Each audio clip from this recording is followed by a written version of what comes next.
அன்பான தேவனுடைய பிள்ளைகளே, மறுபடியும் இந்த நாளிலும் இந்த டிவியின் மூலமாக உங்களை சந்திக்க தேவன் தந்த நல்ல வாய்ப்புக்காக ஆண்டவரை ஸ்தோத்திரிக்கிறேன். தேவனுக்கு மகிமை. வார்த்தைகளை தியானிக்கும் முன் நாம் தலைவணங்கி ஜெபிப்போம். நம்மள ஆண்டவரே ஸ்தோத்திரமா, கிருபைநாதா ஸ்தோத்திரம். உன்னதத்திலும் வேறு ஸ்தலங்களிலும் வாசம் பண்ணுகிறவரே, உயர்ந்தவராயிருந்தும் தாழ்மையானவர்களை நோக்கி பார்க்கின்ற தேவன், ஆமென். கர்த்தாவே, நாங்கள் கூடி வரும்போதெல்லாம் உடைய கண்கள் எங்களை காணுகிறது. அதற்காக ஸ்தோத்திரம். இந்த நாளில் நம்முடைய திருவசனத்தை கர்த்தாவே எடுத்துரைக்க வந்திருக்கின்றோம். நாவிலிருந்து பேசும் வார்த்தை ஜீவனோடு வெளிப்படட்டும், கூட இருக்கட்டும். கேட்கின்ற உள்ளங்களில் அது பதிவாகட்டும், பலன் செய்யட்டும், கிரிய செய்யும். ஆசீர்வதியும். உடைய வார்த்தை வல்லமை உள்ளது, அது ஜீவனாக ஆவியாய் ஜீவனாக கிருதாவே சோதர். கேட்கின்ற உள்ளங்களில் இருக்கிற சோர்வுகள், பலகீனங்கள், சரீரத்தில் காணப்படுகிற குறைபாடுகள், பலகீனங்கள் நீங்கி போக முடியாகவும் ஜெபமடணும். வசனத்தை அனுப்பி குணமாக்கிறது தேவன் குணமாக்க வேணும் என்று கெஞ்சுகிறோம். கிருபையாரும் காத்து இயேசுவின் நாமத்தில் ஜெபிக்கிறோம் பிதாவே. கர்த்தருடைய பிள்ளைகளே, இந்த நாளிலும் விசுவாசம் என்றால் என்ன என்கிறதை நாம் சற்று தியானிப்போம்.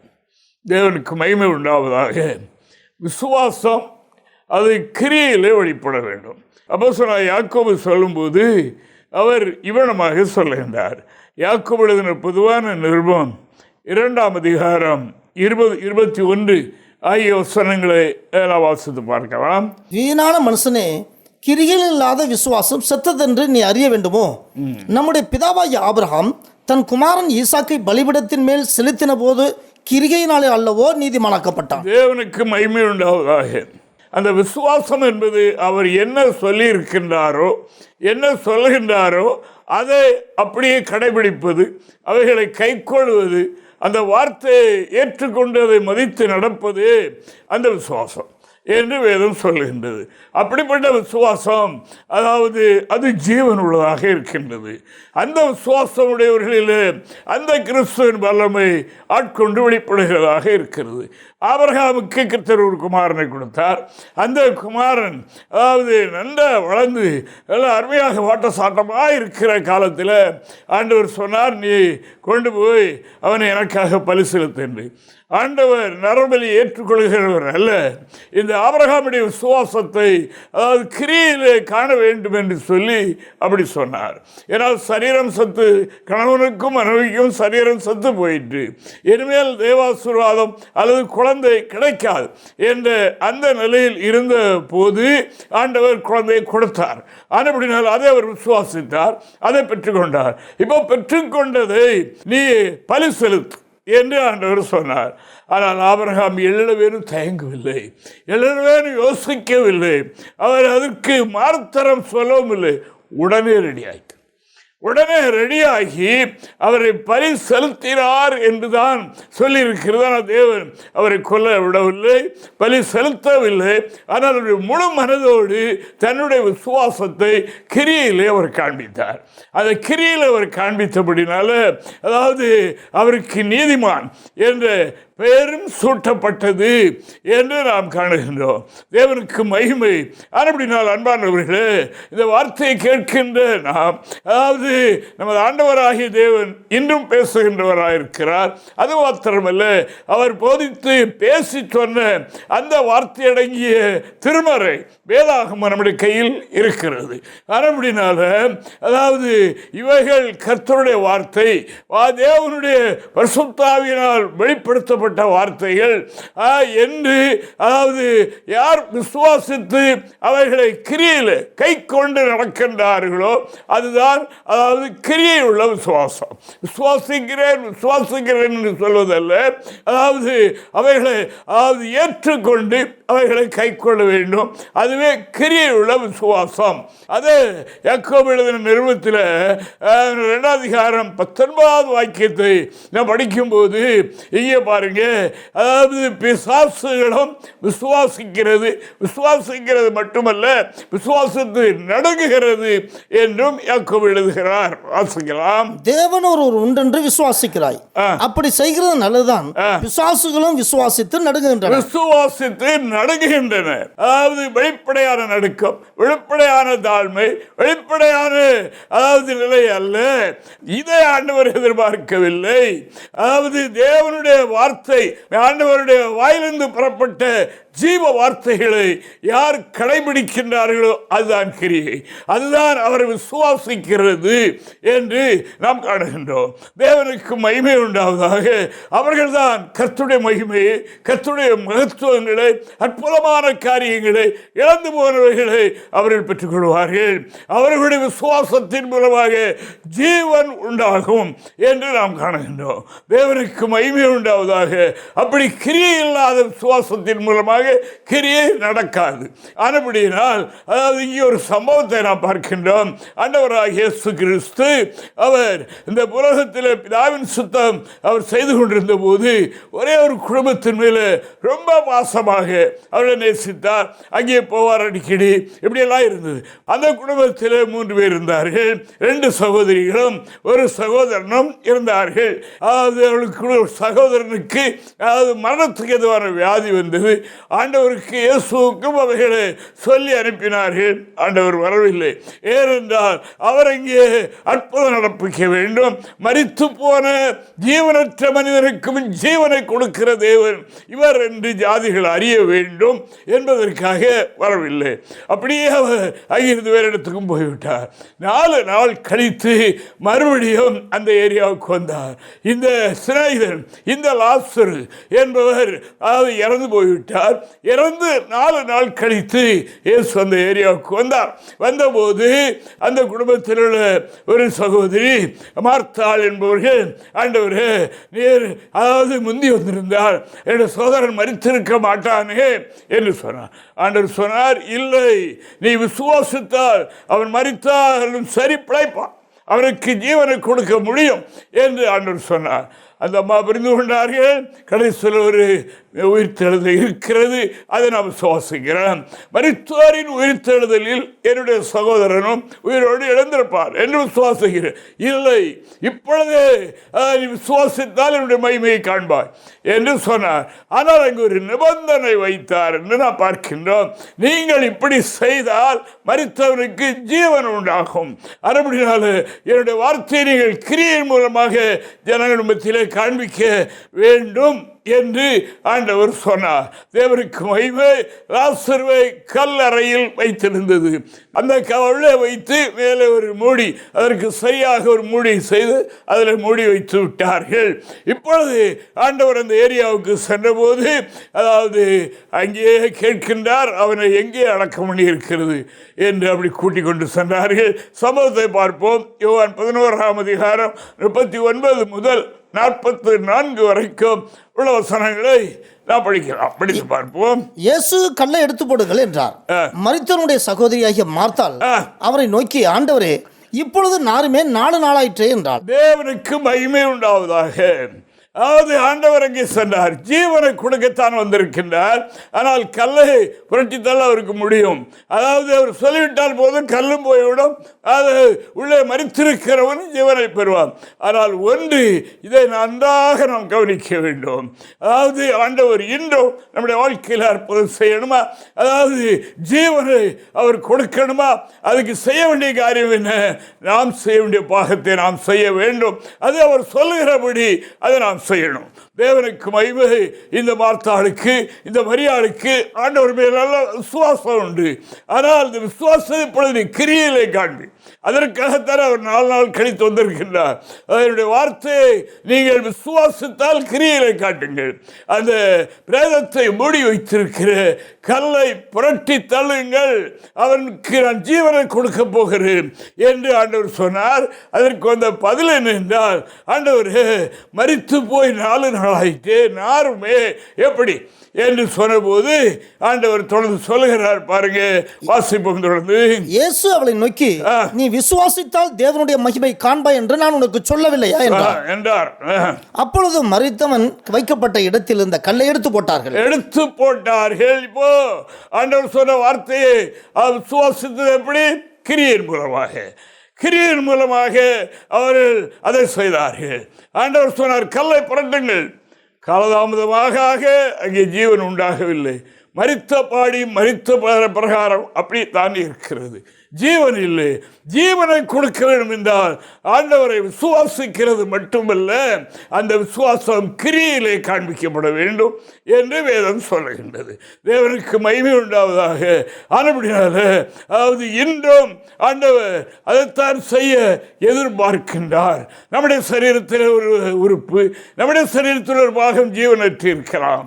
அதில் தேவன் ஜீவனை தருவதற்காக தேவன் நம்முடைய நித்திய ஜீவனால அதை விடுவித்து அந்த மரித்து போன உணர்வுற்று போன பாகத்தை உயிர் கொடுப்பதற்கு விரும்புகின்றார். செய்ய வேண்டியது என்ன? தேவன் சொல்லி இருக்கிற கர்த்தருடைய வார்த்தையை கைக்கொள்ளணும், அதன்படி செய்யணும்.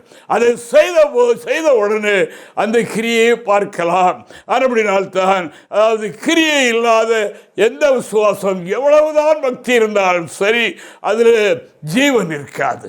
அது ஜீவனற்ற பக்தியாக, வல்லமையற்ற பக்தியாக தான் இருக்குமே ஒழிய, வல்லமை இல்லாத விசுவாசமாகத்தான் இருக்குமே ஒழிய அதில் ஒரு ஜீவனையும் பார்க்க முடியாது. இப்பொழுது கல்லை புரட்டி தள்ளுங்கள் என்றார். தள்ளியதும் அங்கே அற்புதம் வாசிப்போம். இயேசு தம்முடைய கண்களை ஏறெடுத்து, பிதாவே, நீர் எனக்கு செவி கொடுத்தபடினால் உம்மை ஸ்தோத்திரிக்கிறேன். நீர் எப்பொழுதும் எனக்கு செவி கொடுக்கிறீர் என்று நான் அறிந்திருக்கிறேன். ஆனாலும் நீர் என்னை அனுப்பினதை சூழ்ந்து நிற்கும் ஜனங்கள் விசுவாசிக்கும்படியாக அவர்கள் நிமித்தம் இதை சொன்னேன் என்றார். இவைகளை சொன்ன பின்பு, லாசருவே, வெளியே வா என்று உரத்த சத்தமாய் கூப்பிட்டார். அப்பொழுது மரித்தவன் வெளியே வந்தான். அவன் கால்களும் கைகளும் பிரேத சிலையினால் கட்டப்பட்டிருந்தது, அவன் முகம் சிலையினால் சுற்றப்பட்டிருந்தது. இயேசு அவர்களை நோக்கி, இவனை கட்டவிழ்த்து விடுங்கள் என்றார். தேவனுக்கு மகிமை. அங்கே சுற்றி நிற்கிற மக்கள் அதாவது தேவனுடைய அற்புதத்தை காணும்படியாக பிதாவினிடத்தில் ஜெபம் பண்ணுகின்றார். பிதாவே, அதாவது நீர் ஜீவனை கொடுக்கிறவர், அதற்காக என்னை அனுப்பியிருக்கிறீர் என்பதை இங்கே சுற்றி இருக்கிற மக்கள் காணணும். கண்டு அவர்கள் விசுவாசிக்கணும். விசுவாசித்து மட்டுமல்ல, கிரியில் அதை காட்டணும். அதுபடினால நான் சொல்லுகிற வார்த்தை கர்த்தருடைய வார்த்தை. அதுபடியால் இந்த வார்த்தையை அவர்கள் விசுவாசிக்கிறது உண்டானால் அதை கை கொண்டு, அதாவது எல்லா ஜனங்களுக்கு முன்பாக அதை அவர்கள் காண்பிக்க வேண்டும். ஆண்டவர் சொன்னபடி அவர்கள் செய்தபடியினால் மரித்தவனுக்கு ஜீவன் உண்டாயிற்று, அவன் உயிரோடு எழுப்பிவிட்டான் என்று மற்றவர்கள் கண்டு விசுவாசிக்க வேண்டும். இயேசுவை கர்த்தர் என்று விசுவாசிக்கிற அன்பர்களே, அருமையானவர்களே, கவனிங்கள்.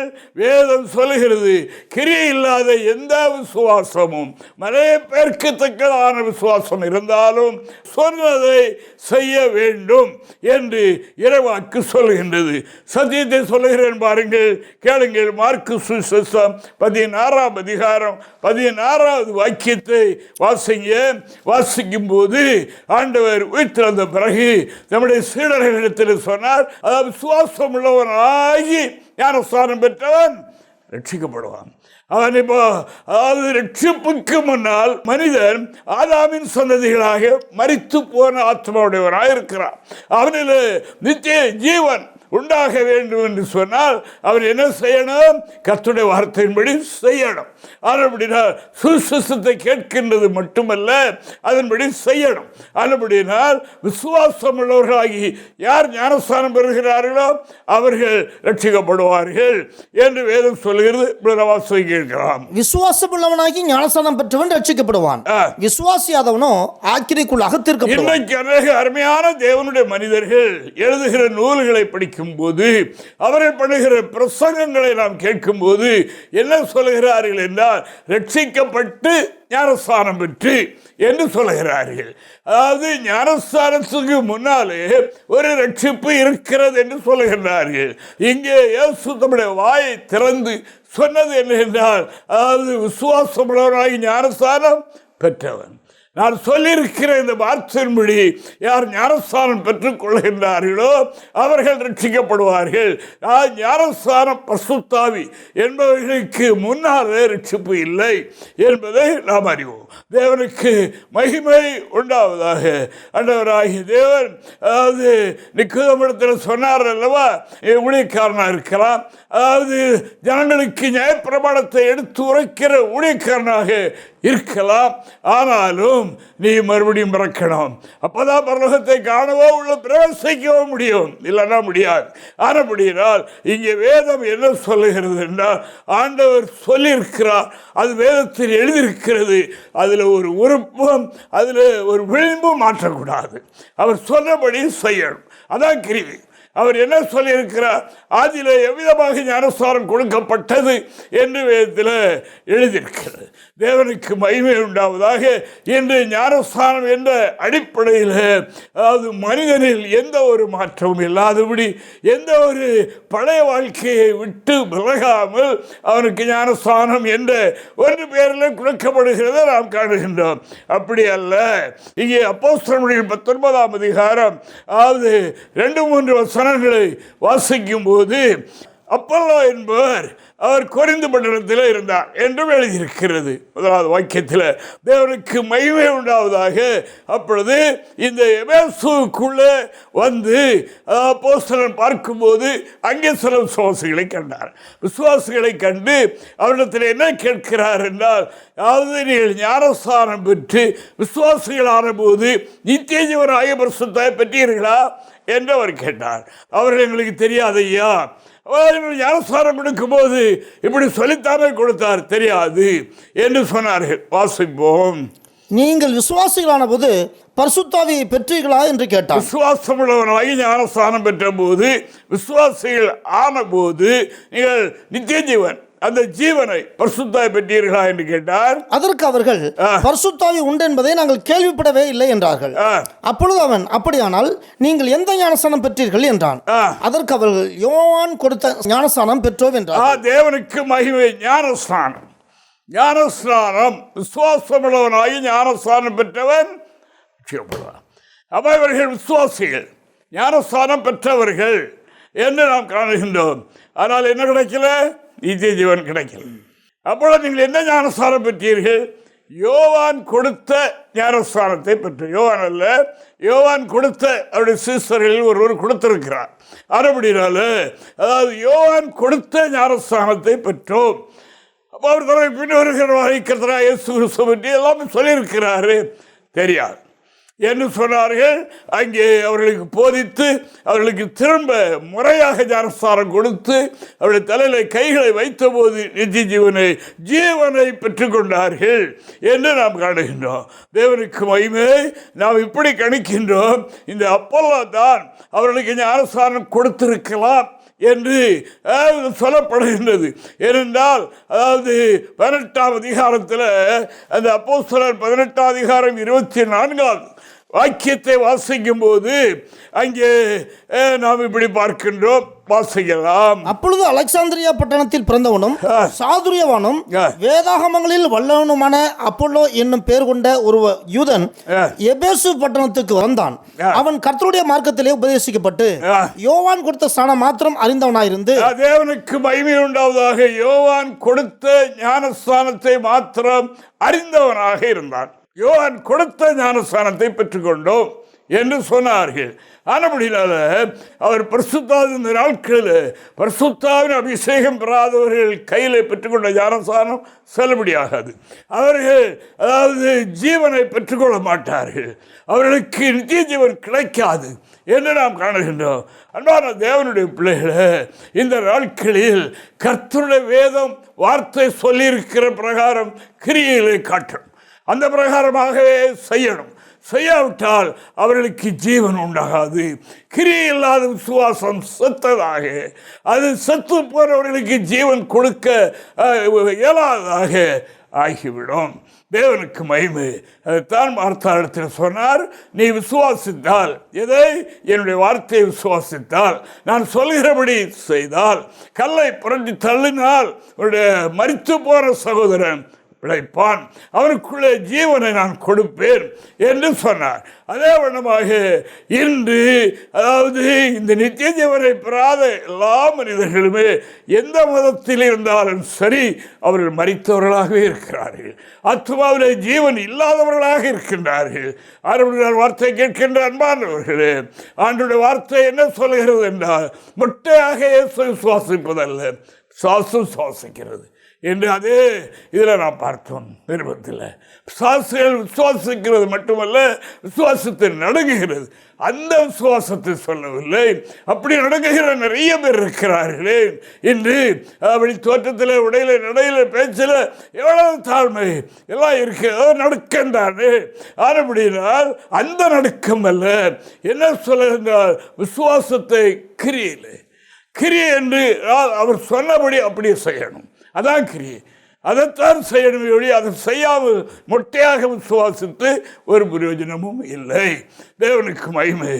ஆனபடினால் விசுவாசம் உள்ளவனாகி ஞானஸ்தானம் பெற்றவன் ரட்சிக்கப்படுவான். அதற்கு மாறான ரட்சிப்பு இல்லை என்பதை நான் உங்களுக்கு சொல்லிக்கொள்ள விரும்புகிறேன். கர்த்தர் அப்படி சொல்லியிருக்கிறார். இது அவர் வாய் திறந்து சொன்ன வார்த்தைகள்.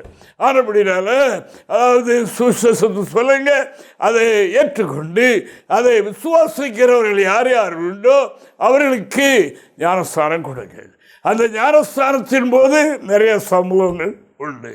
முதல் ஸ்நானகன் யோவான் ஞானஸ்தானம் கொடுத்தார். அவரை அனுப்பினது பிதாவாகிய தேவன் என்று நாம் காணுகின்றோம். ஆனபடினால அவர் வந்து மனம் திரும்புதலை குறித்து பேசினார். அவருடைய வார்த்தையை விசுவாசித்தவர்கள் எல்லாரும் அதாவது அவரிடத்தில் வந்தார்கள். எருசலேம் நகரத்தார், யோதயா தேசத்தார், யோர்தானுக்கு அடுத்த சுற்றுப்புறத்தார் எல்லோரும் வந்து என்ன செய்தார்கள், அவனிடத்தில் தங்கள் பாவங்களை அறிக்கையிட்டு அவனால் ஞானஸ்தானம் பெற்றார்கள். இதாவது ஆரம்ப ஞானஸ்தானம். அப்படித்தான் பிதாவாகி தேவனால் போதிக்கப்பட்டு வந்து அவர் இந்த காரியத்தை நடப்பித்தார் என்று நாம் காணுகின்றோம்.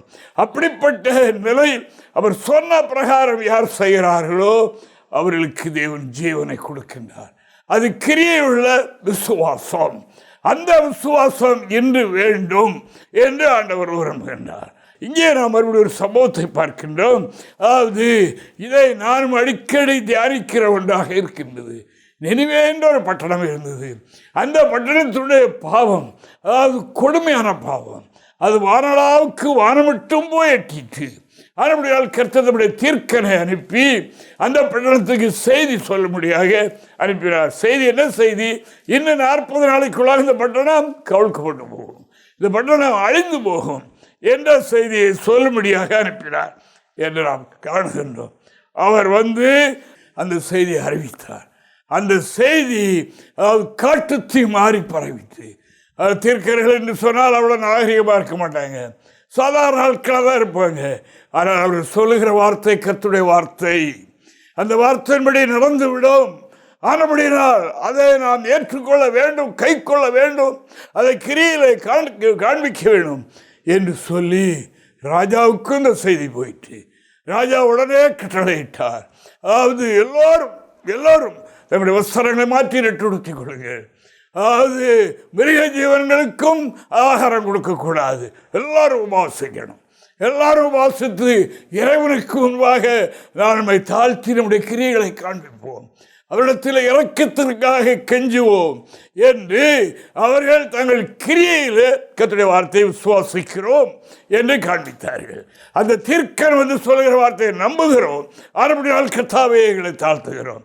ராஜாவும் தன்னுடைய ராஜவஸ்திரத்தை கலைந்து விட்டு தன்னுடைய சிங்காசனத்தை தள்ளிவிட்டு அவனும் ரெட்டுடுத்தி புழுதியிலே உட்கார்ந்து தேவனை நோக்கி அவர் கூப்பிட்டான், தன்னை தாழ்த்தினான்.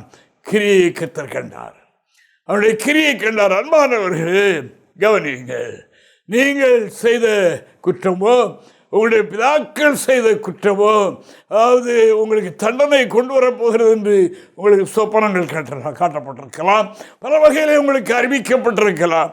அதை முடிவாக நீங்கள் வைத்துக் கொள்ளாமல் உடனே கிரியிலே அதை காட்டுங்கள். ஆண்டவரே, நான் செய்த தவறு, எனக்கு இறங்கும் என்று நீங்கள் தங்களை தாழ்த்தி இறைவனிடத்தில் வேண்டிக் கொண்டால் நிச்சயமாகவே கிரியிலே மாற்றம் இருக்குமானால், கர்த்தருடைய வார்த்தை கண்ட தரிசனங்கள், வேதத்தை படிக்கும் போது கிடைத்த உணர்த்துதல்கள், பல வகையிலேயோ நமக்கு ஒரு எச்சரிப்பு உண்டாகிறதா, அதை அப்படியே நாம் ஏற்றுக்கொள்ளணும். அது என்னமோ என்று கர்த்தரை விட்டு விட்டால் அது தண்டனையாக மாறிவிடும். ஆனபடியினால் நம்முடைய கிரியில் அதை காட்டணும். இங்கே என்ன சொல்கிறார் பாருங்க, யோனா தீர்க்கதரிசன புத்தகம் 3ஆம் அதிகாரம் வசனம் 10 நான் வாசிக்கும் போது இங்கே கர்த்தருடைய வார்த்தை அருமையாக சொல்கிறது. வாசிக்கலாம். அவர்கள் தங்கள் பொல்லாத வழியை விட்டு திரும்பினார்கள் என்று தேவன் அவர்களுடைய கிரியைகளை பார்த்து எந்த கிரியை? அந்த யோனா கொண்டு வந்த கர்த்தருடைய வார்த்தையை விசுவாசித்து கிரியிலே காட்டினார்கள், தங்களை தாழ்த்தினார்கள். ராஜாவும் சாதாரண மனிதனை போல ரெட்டுடுத்த ஆரம்பித்தான். எல்லா ஜீவன்களும் அதாவது பிசியாமல் குடியாமல் அவர்கள் தங்களுடைய சுகத்தை விரித்து, ஆண்டவரே உம்முடைய வார்த்தையை நாங்கள் விசுவாசிக்கிறோம், உம்முடைய வார்த்தையை நம்புகின்றோம், உம்முடைய தேவன் மனிதன் மூலமாக இந்த வார்த்தையை அனுப்பினீரே, அதை ஏற்றுக்கொள்கின்றோம், இறங்கும் ஐயா என்று அவர் ராஜா என்ன சொல்கிறார் பாருங்க. தொடர்ந்து கூட வாசிப்போம். மனுஷரும் மிருகங்களும் ரெட்டினால் மூடிக்கொண்டு தேவனை நோக்கி உரத்த சத்தமாய் கூப்பிடவும், அவரவர் தம் தம் பொல்லாத வழியையும் தம் தம் கைகளில் உள்ள கொடுமையையும் விட்டு திரும்பவும் கடவர்கள்.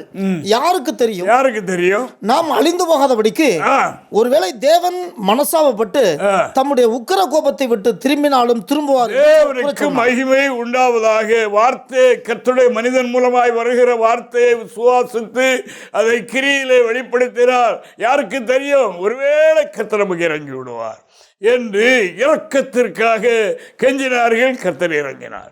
கர்த்தர் அதை பார்த்தார். தேவனுடைய வார்த்தையை நம்பினார்கள். நம்பி தங்களை தாழ்த்தினார்கள். கிரியில் அதை வெளிப்படுத்தினார்கள். ஆண்டவரே, அந்த வார்த்தை உம்முடைய வார்த்தை தான், அதை நாங்கள் நம்புகிறோம் என்று எப்படி காண்பித்தார்கள்? கிரியிலை காண்பித்தார்கள்.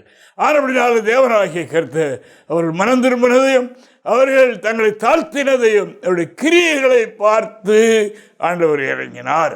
அந்த பட்டணத்திற்கு செய்வோம் என்று சொன்ன தண்டனையை மாற்றிவிட்டார் என்று நாம் காணுகிறோம். உங்களிடத்திலும் என்னிடத்திலும் எதிர்பார்க்கிற காரியம் அதுதான். இன்று கர்த்தருடைய வார்த்தையை பிரசங்கிக்கும் போது எத்தனையோ வகையில் உங்களுடைய கர்த்தருடைய வார்த்தை வருகின்றது. அது நீங்கள் கேட்கின்றீர்களா? அது உங்களுடைய காதில் விழுகிறதா? ஆலயத்துக்கு போனாலும் அங்கே பிரசங்கம் தேவ சன்னிதானத்திலிருந்து கர்த்தருடைய வார்த்தை வெளிப்படுகின்ற நேரத்தில் உங்களுடைய எண்ணங்களெல்லாம் எங்கே இருக்கின்றது? இருக்கிறது ஆலயத்தில். அதாவது பாடுகிறது வாய், இருதயமெல்லாம் எங்கே இருக்கின்றது? கவனியுங்கள். இந்த நினைவே பட்டணத்தார் கர்த்தர் சொல்லி அனுப்பிய வார்த்தை அவர்கள் விசுவாசித்தார்கள். அதை கிரியிலே வெளிப்படுத்தினார்கள். கிரியிலே வெளிப்படுத்தினதை கர்த்தர் கண்டார். அவர்கள் கிரிகளை கண்டு பொல்லாத வழிகளை விட்டுவிட்டார்கள், மனம் திரும்பினார்கள் என்று அவர்கள் கிரியிலே பார்த்து செய்வேன் என்று சொன்ன அந்த காரியத்தை மாற்றிவிட்டார் என்று காணுகின்றோம். அருமையானவர்களே, கர்த்தருடைய வார்த்தையை கேட்கின்ற உங்களுக்கு இந்த வார்த்தை வருகின்றது. நம்முடைய நிலைமை என்ன? விசுவாசத்தை கிரியிலை காட்டுறோமா? அவைகளை கை கொண்டு அதன்படி செய்வோம்.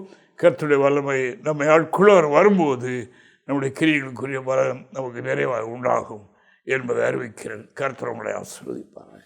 ஆமென். ஜெபம் பண்ணுவோம். அன்பான தேவனே, ஸ்தோத்திரம். கிருபையானதா உமக்கு நன்றி. கர்த்தாவே ஸ்தோத்திரம்பா.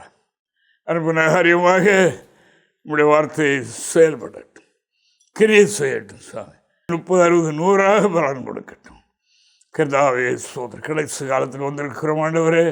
வேதம் சொல்கின்ற பிரகாரம் சத்தியத்தை கை கொண்டு வருகிற நீதி உள்ள ஜாதி உள்ளே பிரவேசிக்க வாசல்களை திறவுங்கள் என்ற பிரகாரம் உங்களுடைய சத்தியத்தை கை கொள்வதே விசுவாசம், அதுவே கிரியுள்ள விசுவாசம் என்று நாங்கள் அறிந்து உமக்கு நன்றி செலுத்துகிறோம். இந்த பலனை நிறைவாய் கட்டளையிட்டுகிறோம். இன்று அறிவிக்கப்பட்ட இந்த வார்த்தை மக்களுடைய உள்ளங்களை ஆழமாய் பதிந்து தொடர்ந்து பேசிக்கொண்டே இருக்கட்டும். அப்படி செய்யும் கர்த்தாவே. சத்தியத்தை கை கொண்டு வருகிற ஒரு கூட்ட மக்களை நீர் சேர்ப்பதற்குரிய கிரியின் காலமாக இருக்கிறபடியினால் செய்தார். இதெல்லாம் மகிமைப்படட்டும். கிருபையாயிரும் ஏற்றுக்கொள்ள ஆசீர். இயேசுவின் நாமத்தில் ஜெபிக்கிறோம்.